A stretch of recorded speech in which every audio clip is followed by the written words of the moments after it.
ಎಲ್ಲರಿಗೂ ನಮಸ್ಕಾರ. ಮೈಸೂರಿನಿಂದ ಕೇವಲ 38 ಕಿಲೋಮೀಟರ್ ಇರುವ ಈ ವಿಶೇಷವಾದ ದೇವಸ್ಥಾನದ ಬಗ್ಗೆ ಹೇಳಲು ನನಗೆ ಪದಕುಂಚವೇ ಸಾಲದು. ಸೋಮನಾಥಪುರದ ಚೆನ್ನಕೇಶವ ದೇವಾಲಯವು ಹೊಯ್ಸಳರ ವಾಸ್ತುಶಿಲ್ಪದ ಅತ್ಯುತ್ತಮ ಉದಾಹರಣೆಯಾಗಿದೆ. 1268ರಲ್ಲಿ 3ನೇ ರಾಜನರಸಿಂಹಸ್ವಾಮಿಗಳ ಆಳ್ವಿಕೆಯಲ್ಲಿ ದಂಡನಾಯಕನಾಗಿ ಕಾರ್ಯನಿರ್ವಹಿಸಿದ ಸೋಮನಾಥನು ನಿರ್ಮಿಸಿರುವ ದೇವಸ್ಥಾನವೇ ಸೋಮನಾಥಪುರದ ಚೆನ್ನಕೇಶವ ದೇವಸ್ಥಾನ. ಈ ಸೋಮನಾಥಪುರವು ಪಟ್ಟಣವಾಗಿಯೂ ಸಹ ಕಾರ್ಯನಿರ್ವಹಣೆ ನಿರ್ವಹಿಸಿದೆ.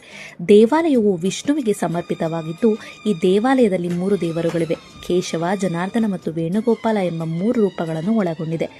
ಈ ಕಂಬಗಳು ಧರ್ಮಗ್ರಂಥಗಳಾದ ರಾಮಾಯಣ, ಮಹಾಭಾರತ ಮತ್ತು ಭಾಗವತ ಪುರಾಣಗಳಿಂದ ಸಂಕೀರ್ಣವಾದ ಕೆತ್ತನೆಗಳನ್ನು ಹೊಂದಿದೆ. ಇದರ ವಿಶೇಷತೆಯನ್ನು ನೋಡಲು 2 ಕಣ್ಣುಗಳು ಸಾಲದು. ಈ ದೇವಸ್ಥಾನದ ವಿವರಣೆಯನ್ನು ಪೂರ್ತಿಯಾಗಿ ತಿಳಿಯಬೇಕೆಂದರೆ ನನ್ನ ಯೂಟ್ಯೂಬ್ ಚಾನಲನ್ನು ಸಂಪರ್ಕಿಸಿ. ಧನ್ಯವಾದಗಳು.